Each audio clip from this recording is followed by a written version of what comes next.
Hello বন্ধুরা, আপনারা সবাই কেমন আছেন? আশা করি আপনারা সবাই খুবই ভালো আছেন। তাহলে আজকে আপনাদের জন্য নিয়ে এসেছি আরো একটা নতুন ভিডিও। ঠিক আছে, আপনারা আজকে ভিডিওটা পুরোপুরি শেষ পর্যন্ত দেখবেন। আপনারা ফেলে এই ভিডিওটা আপনারা পুরোপুরি দেখবেন। ভিডিওটা মজা হবে, তাই জন্য আমি আপনাদের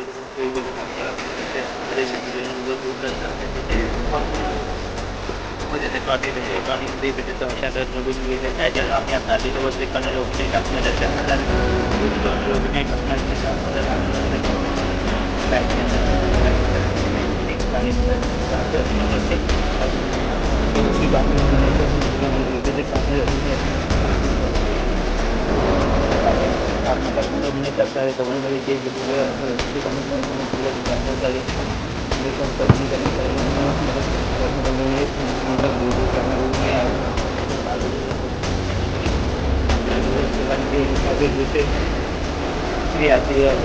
আপনাদের এই ভিডিওর মাধ্যমে যেমন এই যে অবশ্যই কোনো প্রয়োজনীয়